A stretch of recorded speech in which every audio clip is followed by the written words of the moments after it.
colour do you want, Caroline? Huh? What colour do you want? Oh, I have the black because I feel like the red is you now. Is it? That's your slogan. The red is me, but I'd say you're red for danger. Oh. Welcome to WBC World Champion Caroline Dubois. I'm very happy to be here and happy again to be seeing you again. Listen, Caroline, your journey has been absolutely phenomenal.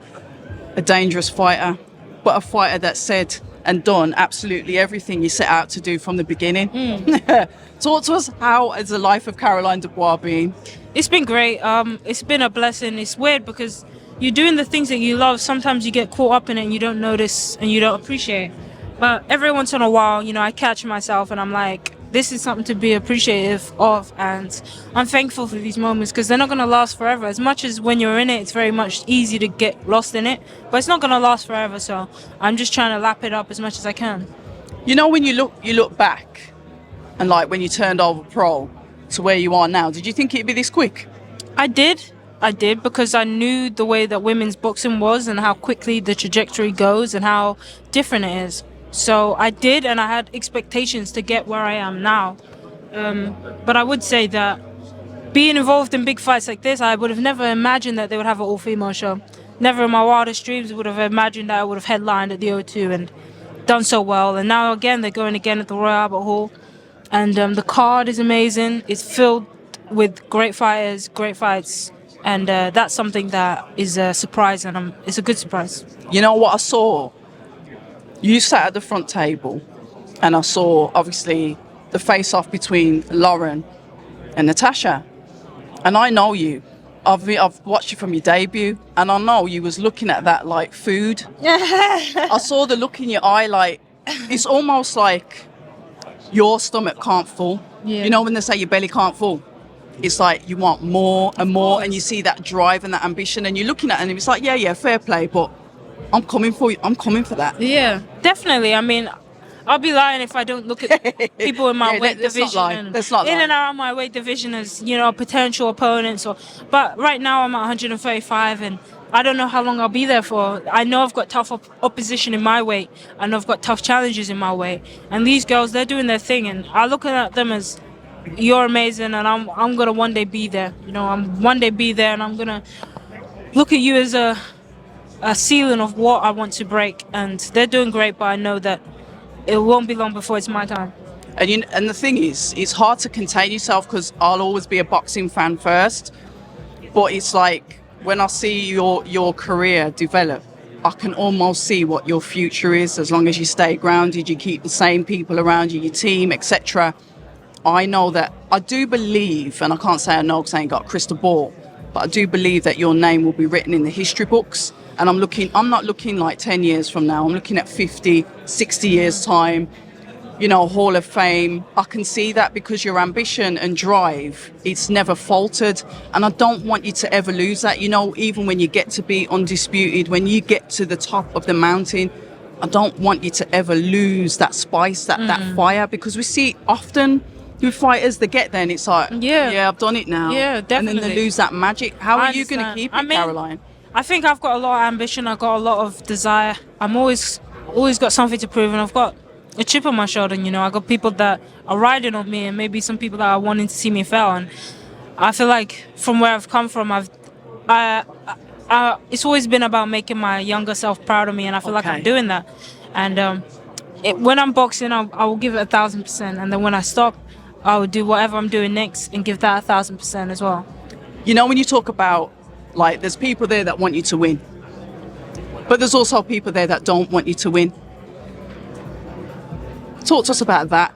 See, you're like me. See, you're smiling at that because I don't know. I can only speak for myself, but I feel more happy when people want me to fail because I like proving people wrong. Yeah, but that's just my mentality. It's always what is yours? Definitely, I agree with that. It's always a nicer, you know, a nicer taste in your mouth when you prove people wrong. You are spiteful. And it's. Are you petty, Caroline? Are you petty? Am I petty? No, I wouldn't say that I am. It takes a lot to piss me off, and it takes a really heavy thing to get under my skin, and it's a good thing because I think I've got pretty good thick skin. It's just that when I do get a grudge, it takes a lot to shift that grudge as well. And see, look at you. You say that's what I'm saying. You're saying it with such pleasure. It's Yeah. almost like you're happy to feel like that. Yeah. But you're on this card. I know that you've got commitment, so I've got to push on. When we're going to find out who you're fighting? Because I know it's March. Obviously, you're a world champion. We like these 50-50 fights. We'd love a nice, tasty name for you. Like you said, there's I some would talent too. in your pool at 135. I would too. You know, I've we've heard say Terry we Harper. wanted Terry Harper, but I don't think she wants it. We sent her some big numbers, some juicy fat numbers, and she's turned them down. You know, we turned them Interesting. down. I don't think she's about it anymore, and it's a shame because this is a British show. This is a British event, and to have her on this show, have a British opponent on this show as my opponent would have been great. It would have been, but she wasn't about it, so we move. Alicia Baumgardner, I know that you've mentioned herself as well. I like that fight as well, you know, to be fair, but It's a great fight, but I don't think it's quite there yet.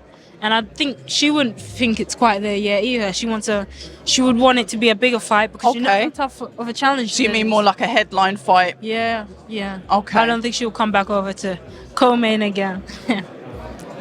Beatriz Ferreira. Listen, we're gonna get to her. I believe stylistically she's the toughest challenge at my weight, and that's And she's just spiteful like you just as well. stylistically. Yeah. Just gonna style it. I may get in the ring and it's an easy 3-round job, but just looking at it from a distance on a paper, I think she's the toughest challenge. I would love to save that girl to last. Save her to last. When I Because think of that. because of that, and I think that it can be a bigger, you know, that's not a co-main fight, it's a headline, or it's on a big card that's got big lights. You know, I'm thinking Saudi, I'm thinking the Saudi kind of event. It's a great fight. I know Turkey Al Sheikh only had Raven Chapman and Sky Nicholson on that show, and it was a good fight. But you know, me and Beatriz Ferreira would be a great fight, and I Be a think dog fight. it'll be a headline for women's boxing. It'll put female boxing on the big stage and a big show, and that's what my vision is going when I think of that fight.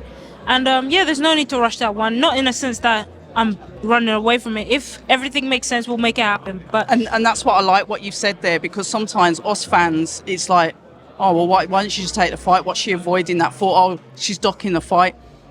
Talk to us about the strategy in your head. You know, you've mentioned Alicia Baumgardner. You said, yeah, that's not an undercard fight. That's like a main event. You've said about Beatriz Ferreira, that's a main event. How do you then, like, you're navigating your career, you're looking at it, not just from a fighter's point of view, because you'll fight them all tomorrow, that's not a problem. But you're trying to be strategic with it. And You have you're to looking, be.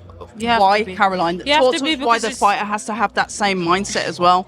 it's a business, you know, at the end of the day, and it's no good if only the promoters and the managers realize it's a business, and the fighters never do, because you know we're the ones that are getting punched in the face, and then when we retire, we walk away with nothing. So Okay. it's important that we have understanding of that, we get perspective of that, and we realize that. I think I remember the fight Kate Taylor and Amanda Serrano. When they first were scheduled to fight, Amanda pulled out. And she pulled out because her team said the fight can be bigger. It's a great fight. Both of us are good fighters. And we've never had women boxing on a headline or on a big stage. And we deserve it to be that. We believe that this fight can be bigger if we wait a little while. They waited 6 months, and both of them made record deals and broke the highest pay that a woman has ever stepped in the ring and fought for. 1 million both of them got. And again, they did it again just last year. So I think with certain fights, you have to be smart, you have to be strategic. You have to think, where do you see yourself and what do you see yourself?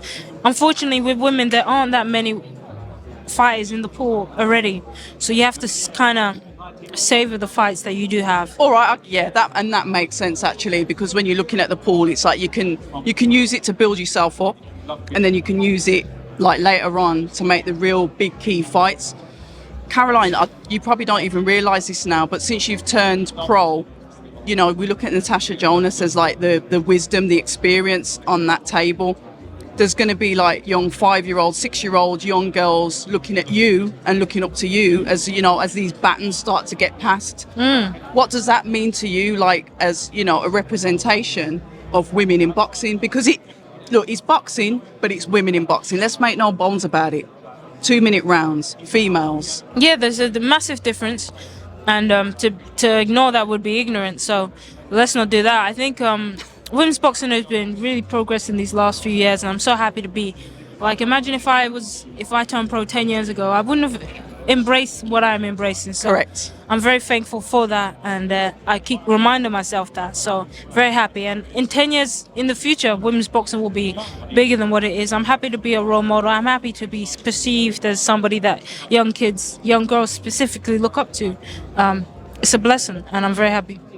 Listen, I can't wait to see you out. I can't wait to hear who your opponent is. Obviously, I've been watching your journey from the beginning. I am so happy for you.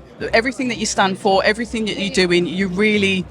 There's certain fighters that are eye-catching in the sport, and you're definitely one of them. Listen, Caroline, all the best. Thank and you. until the next time. I appreciate that. Thank you. People say I'm toxic, and honestly, I don't care.